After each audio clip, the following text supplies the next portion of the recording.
Being the best at what you do in the world in which you live is enormously valuable.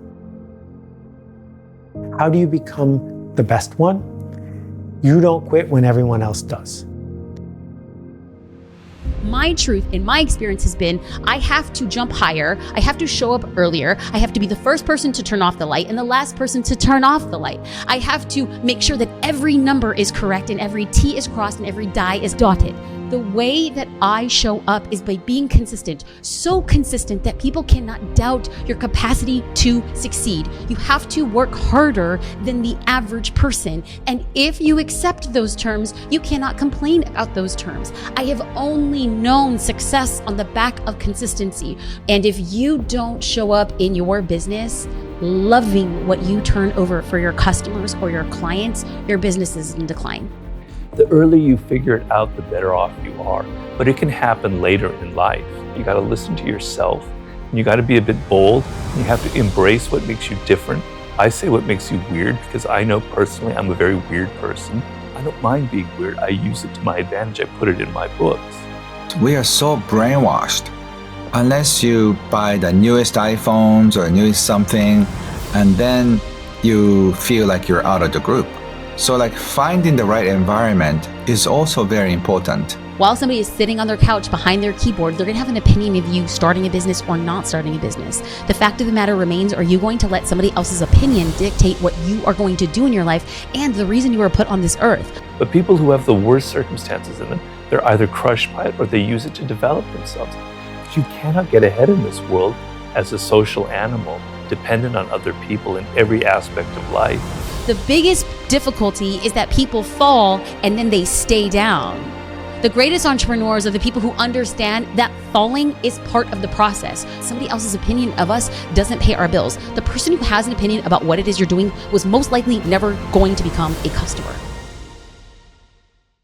If you're not financially successful or where you want to be at the moment, you want to look at building a personal brand and attaching that personal brand to the right business.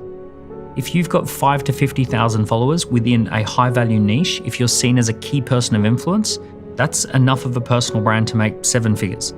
If you've got an elegant business model, you can sell to anyone in the world, you can communicate your value to anyone in the world. That's some of the stuff with an elegant business model. So essentially, those are the 2 pillars. If you see people who are really successful, they just move faster than you could ever imagine.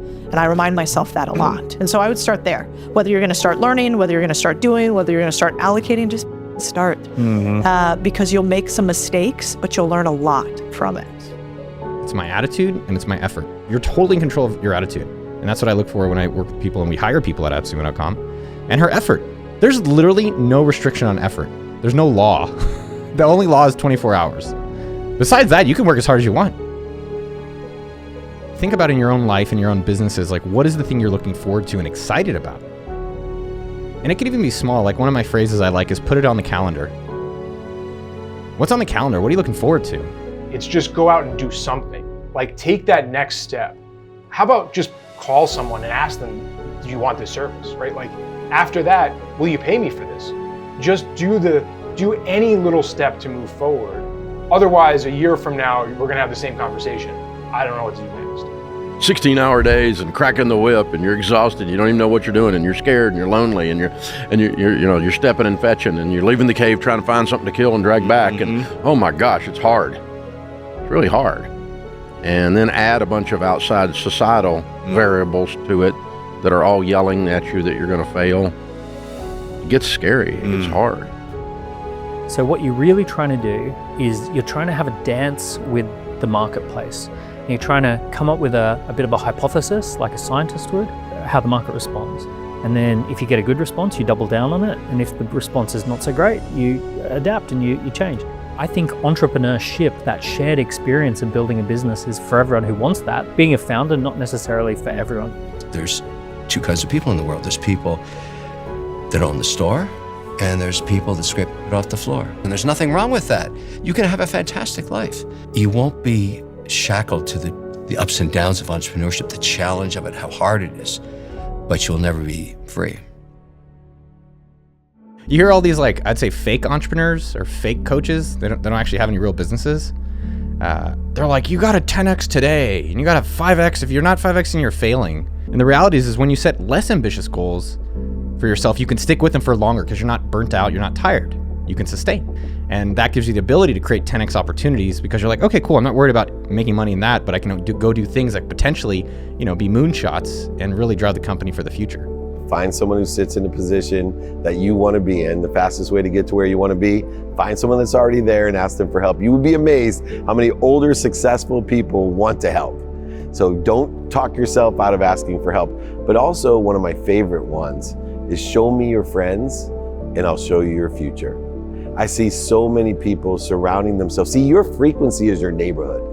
And let me explain what that means is your frequency is created by your neighbors. And if you're sitting in the projects on a lawn chair drinking a Colt 45, you may have all the skills in the world, all the knowledge in the world, all the desire in the world. And when you turn to your buddy on the lawn chair drinking and you say, hey, can you help me? How many options, opportunities, and touches of favor do you think someone in your neighborhood is going to be able to give you? I'm telling you, frequency and vibration wise, surround yourself with the right people and the right ideas. Show me your friends, I'll show you your future. Surround yourself with people that are going to give you more options, more opportunities, and more touches of favor. Surround yourself with people that feed you. So many people are being bled. 80% of their time is around people that make them feel like crap. They're watching things that make them feel like crap. They're listening things that make them feel like crap. They're surrounding themselves with people that make themselves feel with crap. They're being bled all day long and wonder why they feel bled. Well, it's never too late. It's better to start earlier on in life. The earlier you figure it out, the better off you are. But it can happen later in life. Now, I figured out at an early age that I wanted to write. I didn't know what I wanted to write, but I loved words and I loved writing. And if I didn't have that connection when I was 8 years old, all the way into high school and college, I would have been a lost soul. And I empathize with a lot of people who don't have that feeling when they're 8 or 18 or in their 20s. But I'm trying to tell people everybody has it. You're just not listening to yourself. You've lost touch with who you are, the core of your being. You're on social media too much. You're listening to what other people are telling you. You're listening to what your parents told you should be doing in life. You're listening to what your friends think is cool. You're listening to what the culture is all about, the entertainment industry, etc. You got to cut all that out. You got to listen to yourself. And you got to be a bit bold. And you have to embrace what makes you different. What makes you different, what makes you particularly strange, if you want to use another word, is your strength, is your source of power. You've lost touch with it. Let's go back and try and find it. And that's the whole problem. How do you find it? Well, it's a process. It takes time. To do anything in life takes time and hours and patience and work. I recommend starting a journal and such and writing down some of the things that I think are important to you. So I like to tell people to go back to their earliest childhood memories of things that really excited them before they got mixed up with parents and teachers and all that, other people telling them stuff, If you are somebody who's word-oriented and you end up going into a field that's about math or about numbers, you're in for a lot of pain in life, right? So you've got to figure that kind of what I call primal connection to some kind of field. You have to look at the things that you love and the things that you hate. The vision, right? And so for your vision, we said we want to build a great sustaining company into the 21st century because we had just sold Razzler, and we actually kind of wanted to keep it going. They just made us an offer we couldn't refuse. We owed that to the shareholders. And then the mission is all about leadership because the object of the game, particularly in Silicon Valley, is to be the category king. Because when you're the category king, you get 80% of the industry resources and 80% of market cap. So our mission was to create a category called business-to-business electronic commerce and to be the leader. And then the next thing under that is your values. So, right, integrity's there, courage, high ambition, accountability, respect, the basics. And then we had a set of team rules that kind of personify those values. And by the way, same team rules for all the companies. The first one is direct, open, and honest communication. In a word, the truth. Because I had seen General Motors, when you go through 15 levels, I started at the lowest of the low, production floor. to the highest of the high where I was a staff for the board of directors, I could see how that message would change, right? The second one is no idea is a bad idea. And then we added parentheses, unless the CEOs. So, because it's all about making a safe environment. Sure. And you can make a safe environment when you mock out the CEO. Plus it's fun. The third one is always raise the standard in everything we do, in our people, our processes, and our products. And if somebody can't keep up with that standard, you got to do something about it. Otherwise, you've automatically lowered your standard. Then the fourth one is we're a team first and functional specialist second. So you developers put your feet in the customer's shoes. You sales guys don't make commitments we can't keep. And then the fifth one is the most powerful one of all. And that is hire the best people, especially if they're better than us. It's so funny, those of us that are entrepreneurial, we're like, I want to work for myself. And then you find out your boss is a jerk. You find out he's a slave driver. Yeah. 16-hour days and cracking the whip, and you're exhausted. You don't even know what you're doing, and you're scared, and you're lonely, and you're stepping and fetching, and you're leaving the cave trying to find something to kill and drag back. And oh my gosh, it's hard. It's really hard. And then add a bunch of outside societal variables to it that are all yelling at you that you're going to fail. It gets scary. It gets hard. And if you're not a little scared, you're weird, and you should be a little scared. That if you're not a little bit lonely and a little bit overworked and a little bit stressed, welcome to self-employment. Welcome to running a small business. That's how it works. That's the bad news. The good news is that it can get better. It's a natural place to be, because I think the hardest you ever work is when you first kick it off. The thing that ultimately allowed me to get over the hump was actually playing out the worst case scenario in exquisite detail. Like, so if I went there and I failed, what would I do? I was like, well, I'd apply to business school and I'd have this cool story, and they like entrepreneurs or people who tried to do things.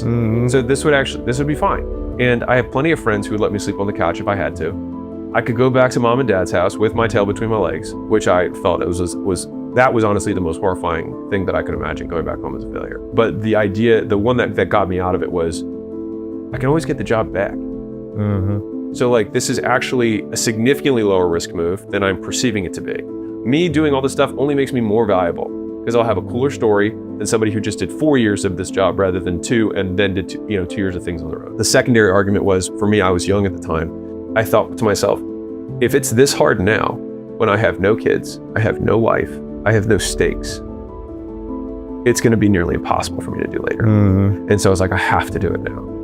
Those are the two strongest arguments that got me to take the plunge and make the bet.